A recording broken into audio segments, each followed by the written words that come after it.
Indian premier league IPL match के बीच एक 10 सेकंड की एड दिखाने के जियो टीवी 16 लाख रुपए चार्ज करती है।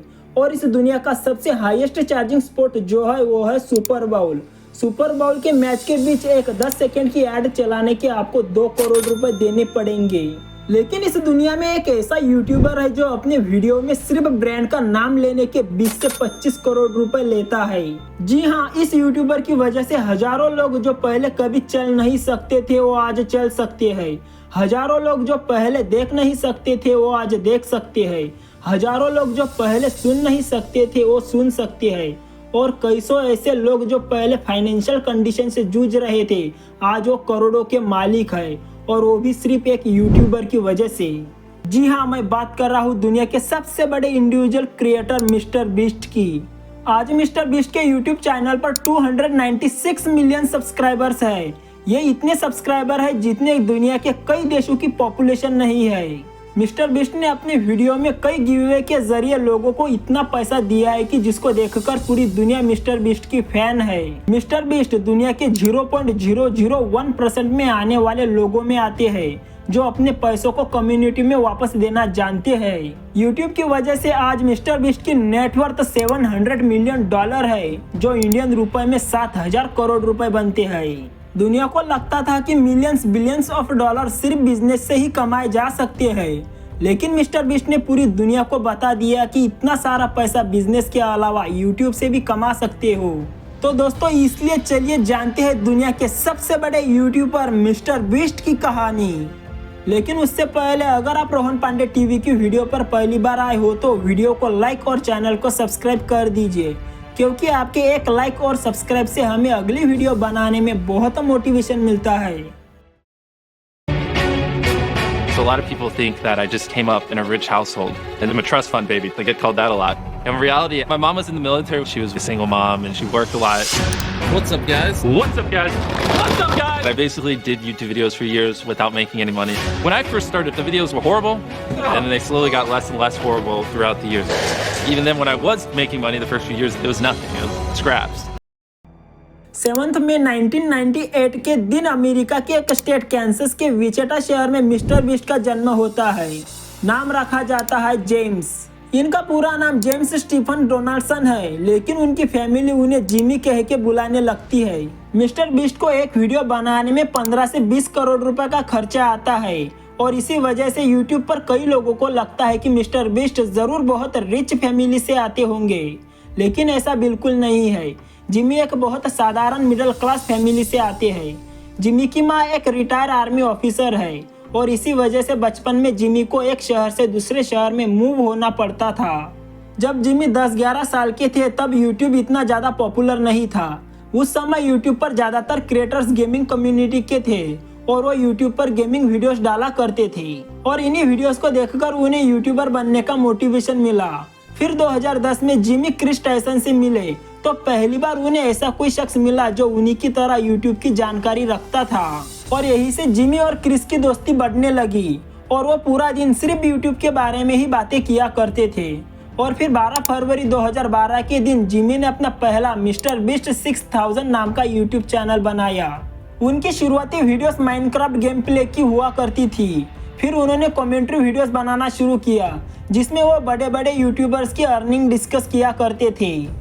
जब उन्हें पता चला कि यूट्यूब को फुल टाइम किया जा सकता है तो तब से मानो उनके अंदर एक तरह की आग सी लगी। तब से उनकी यूट्यूब के लिए दिलचस्पी और ज़्यादा बढ़ गई, और वो हमेशा यही सोचते रहते थे कि वो बड़े होकर एक यूट्यूबर ही बनेंगे।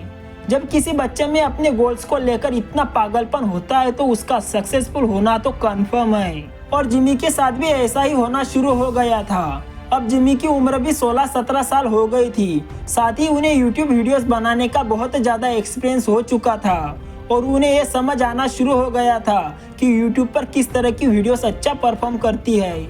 वो अकेले खुद वीडियोस रिकॉर्ड करते थे और अपलोड करते थे, और यही से उनके चैनल पर ऐसी वीडियोस दिखना शुरू हो गई जो बहुत यूनिक और अटपटे टाइप के हुआ करते थे। और यूनिक कंटेंट होने की वजह से ही उनके वीडियोस लोगों के नज़र में आने लगी। जैसे कि उन्होंने एक वीडियो में 1 से लेकर 1 लाख तक काउंट किया था, जिसमें उन्हें 24 घंटे से भी ज़्यादा लगे थे।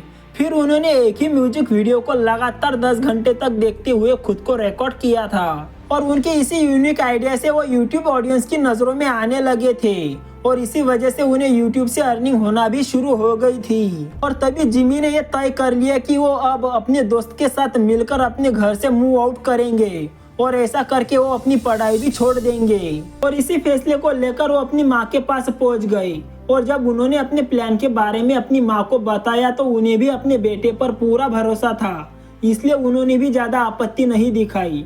क्योंकि जिमी जिस तरीके से यूट्यूब के बारे में बात करते थे उसको सुनकर उसके आसपास के लोग यही सोचते थे कि ये जरूर आगे चलकर कुछ बड़ा ही करेगा।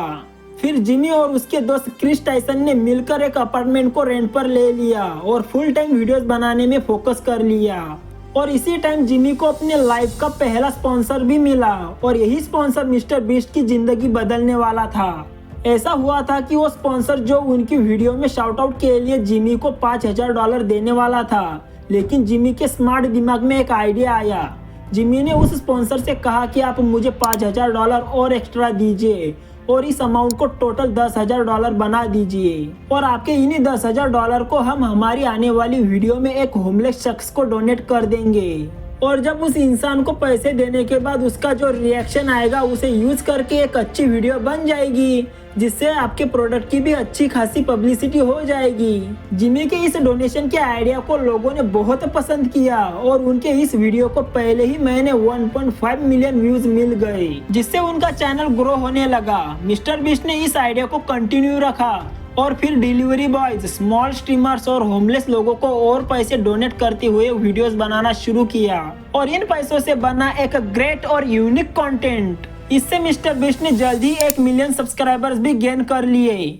मिस्टर बीस्ट का हमेशा से ही एक रूल रहा है कि वो जितना भी पैसा यूट्यूब से कमा लेंगे वो पैसा वापस वीडियोस बनाने में ही खर्च कर देंगे और इसलिए टाइम के साथ साथ उनके वीडियोस के डोनेशन भी बढ़ते चले गए, जहां अब तो वो कई वीडियोस में $1 मिलियन तक भी डोनेट कर देते हैं। जी हाँ, पूरे 15 करोड़ रुपए। What a man. इसके साथ साथ जिमी ने अपने दोस्त के साथ मिलकर अपने कंटेंट टीम को और बढ़ाया। अब तो वो दर्जनों लोगों के साथ मिलकर वीडियोस प्रोड्यूस करते हैं। सिर्फ इतना ही नहीं, उनके वीडियोस के लिए यूनिक सेटअप्स भी डिजाइन किए जाते हैं जो सिर्फ और सिर्फ उन्हीं के वीडियोस में इस्तेमाल किए जाते हैं। इनके सेटअप्स में एक मूवी तक बनाई जा सकती है जो दुनिया का सबसे बड़ा और महंगा सेटअप्स है, जिसको बनाने में $5 मिलियन यानी कि 50 करोड़ रुपए का खर्चा आया था। इतना बड़ा सेटअप मार्वल स्टूडियो के पास भी नहीं है। जिमी अब तक यूट्यूब को बहुत डीपली स्टडी कर चुके हैं। शायद दुनिया में जिमी एक लौते ऐसे इंसान है जो यूट्यूब के एल्गोरिदम को पूरी तरह समझ चुके हैं, जिससे धीरे धीरे दुनिया भर के लोग उनके वीडियोस के रेगुलर व्यूअर्स बन गए हैं। उनके चैनल ने जल्द ही 10 मिलियन, 100 मिलियन और 200 मिलियन सब्सक्राइबर्स का आंकड़ा भी पार कर लिया है और अभी उनका चैनल दुनिया का फर्स्ट मोस्ट सब्सक्राइब्ड चैनल है, जहां उनके चैनल पर 296 मिलियन सब्सक्राइबर्स है। इसके अलावा उनके कई सारे चैनल्स भी है, जैसे कि मिस्टर बीस्ट गेमिंग जिस पर 44 मिलियन सब्सक्राइबर्स है, मिस्टर बीस्ट 2 जिस पर 43 मिलियन सब्सक्राइबर्स है, बीस्ट रिएक्ट जिस पर 34 मिलियन सब्सक्राइबर्स है और बीस्ट फिलॉन्थ्रपी जिस पर 25 मिलियन सब्सक्राइबर्स है। उनके सारे चैनल्स के सारे सब्सक्राइबर्स को एक साथ मिलाया जाए तो ये 442 मिलियन सब्सक्राइबर्स बनते हैं। Oh my God. आपके हिसाब से दुनिया में कोई भी मिस्टर बीस्ट को सब्सक्राइबर्स के मामले में पीछे छोड़ पाएगा? मुझे नीचे कमेंट करके जरूर बताइएगा। मिस्टर बीस्ट ने इसके अलावा अपने कई सारे बिजनेसेस भी शुरू किए हैं, जैसे कि फिस्टेबल्स और बीस्ट बर्गर, जो बहुत ज्यादा सक्सेसफुल रहे हैं। आज मिस्टर बीस्ट किसी भी अच्छे खासे बड़े बिजनेसमैन को पीछे छोड़ सकते हैं और उनके ब्रांड वैल्यू की तो बात ही छोड़ो। उन्हें पिछले साल एक ऑफर आया था कि वो अपने पूरे ब्रांड को $1 बिलियन में बेच दे, लेकिन मिस्टर बीस्ट ने इस ऑफर को रिजेक्ट कर दिया था क्योंकि उनका मानना है कि उनके चैनल की वर्थ इससे भी कई ज्यादा है और ये बात सही भी है, क्योंकि उनके पास जिस तरह की ऑडियंस है वो दुनिया में किसी भी sport league, platform, organisation, channel या किसी भी क्रिएटर के पास नहीं है। और जिमी डोनाल्डसन ने ये इतना सब कुछ सिर्फ एक यूट्यूब चैनल से हासिल किया है। दोस्तों, यूट्यूब सोशल मीडिया एक ऐसी चीज है जिसे अगर आप कंटिन्यूसली 5 सालों तक करोगे और क्वालिटी वीडियोस बनाओगे तो आपको सक्सेसफुल होने से कोई नहीं रोक सकता। ऐसे ही यूट्यूब को 21st सेंचुरी की सबसे आसान और महंगी नौकरी नहीं कहते, आज यूट्यूब पर कई ऐसे क्रिएटर हैं जो पहले इंजीनियर्स, पायलट, डॉक्टर्स हुआ करते थे, लेकिन आज वो बहुत बड़े सक्सेसफुल यूट्यूबर्स हैं। और साथ ही यूट्यूब का एक रूल है कि जब तक लोग आपके ऊपर हंसेंगे नहीं तब तक आपको सफलता नहीं मिलेगी। जिन जिन क्रिएटर्स पर लोग हंसे हैं आज वो करोड़ों में खेल रहे हैं, क्योंकि आज भी लोगों को ये पता ही नहीं कि यूट्यूब क्या चीज़ है और क्या कर सकता है। उम्मीद करता हूँ कि रोहन पांडे टीवी की ये वीडियो भी आप भरपूर लाइक और शेयर करेंगे। आज के लिए इतना ही, मिलते हैं नेक्स्ट वीडियो में एक और इंटरेस्टिंग स्टोरी के साथ। बहुत बहुत धन्यवाद। एक कभी ना खत्म होने वाला पैसों का ढेर, और जितने पैसे आप उठा सकते हैं आप उतना रख सकते हैं। फर्क नहीं पड़ता आप इसे पॉकेट में रखते हैं, हुडी में या पैंट्स में या सॉक्स में। मुझे शुरू कब करना है? अभी टाइम शुरू होता है अब। अरे बाप रे, मैं इतने पैसों का करूंगा क्या? तुम्हें जहाँ भी जगह मिलती है वहाँ डाल लो। आप खड़े हो जाइए, जितना कैश उठा सकते हैं ले जाइए।